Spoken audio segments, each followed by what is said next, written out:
Okay, how's it going, everybody? I hope you're doing well. And again, thanks for watching. Okay, so in this episode, what I want to try to do is I want to briefly try to say something about Plato's great dialogue on love called the Symposium. More specifically, what I want to try to do is I want to try to focus in on the theme of the role of beauty in love. Okay, so let's just jump into it. Okay, so suffice it to say, beauty is tremendously important in Plato. But before I get into that specifically, let me back up and try to set the stage a bit. Okay, so when Socrates begins to speak in the Symposium, what he tells us, strangely enough, is that sexual desire, or love, or what he calls eros, is really a form of pregnancy.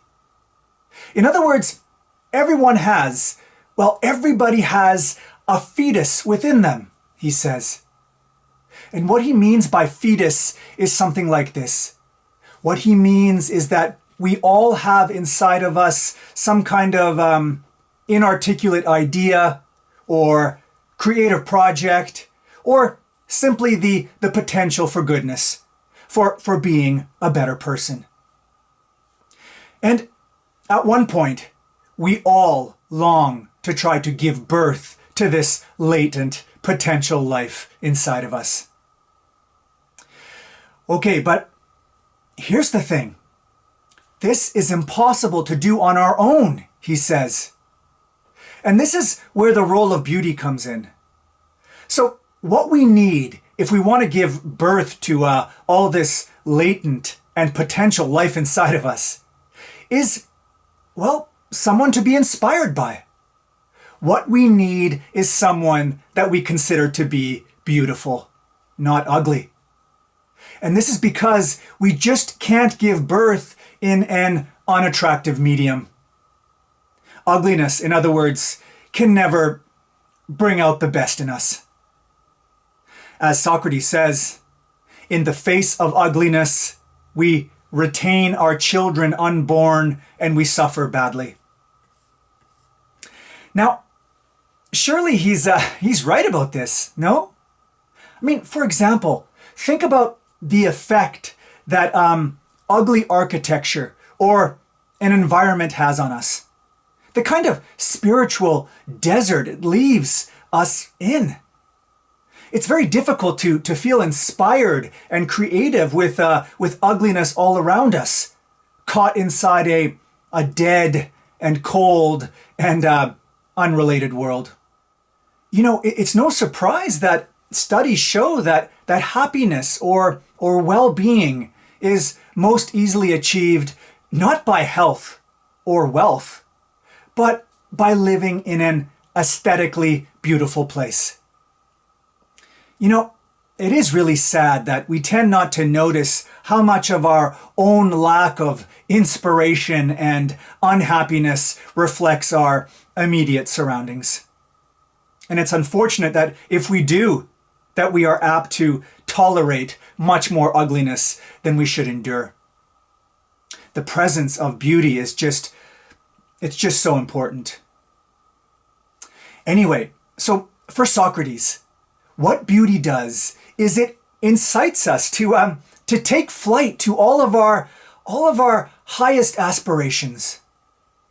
Beauty serves the role of a sort of midwife then. That's to say, it's through and because of the presence of beauty in our lives that we are able to give birth to the best and to the most creative of things inside of us. So, to meet somebody beautiful is to meet someone who can help us to induce labor in us so that we can go on to give birth to all the amazing possibilities and to the goodness that we carry deep within us. But notice from this then that love, or eros, it produces and it gives.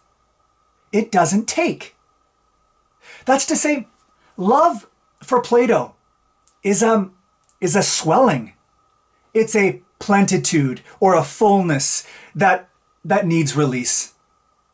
So when love or eros just takes all the time, it isn't love at all. It's just bare sex. Wow.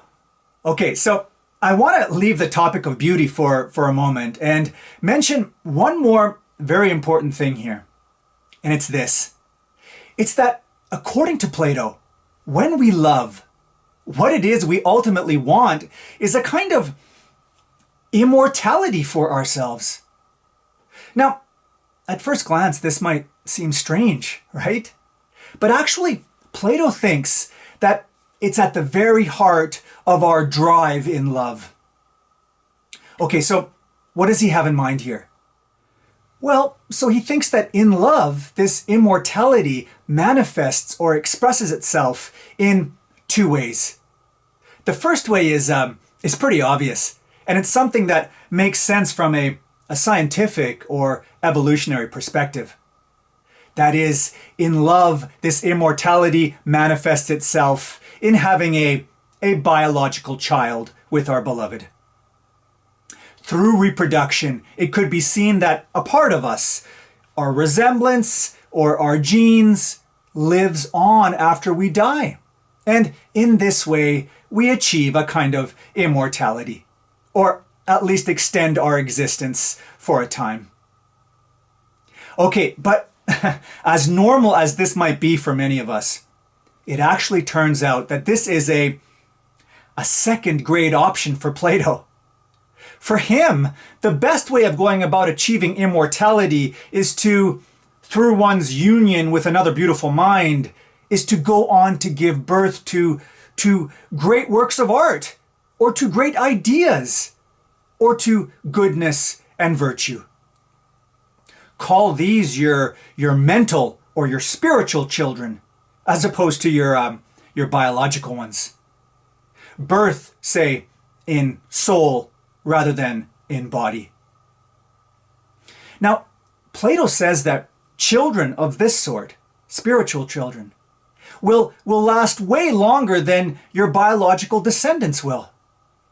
I mean, we only have to look at Plato's works themselves as testimony to this. Children, by the way, he was able to give birth to because of his association with the beautiful mind of Socrates.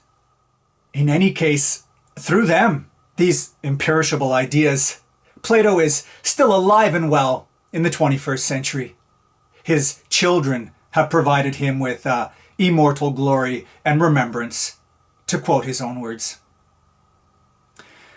Okay, well, I think there is another reason why this way of going about love is superior to that of the one which expresses itself through biological children. A relationship predicated on a meeting of beautiful minds, for Plato, is much more interesting and creative and inspirational than one predicated on the body and on biological reproduction.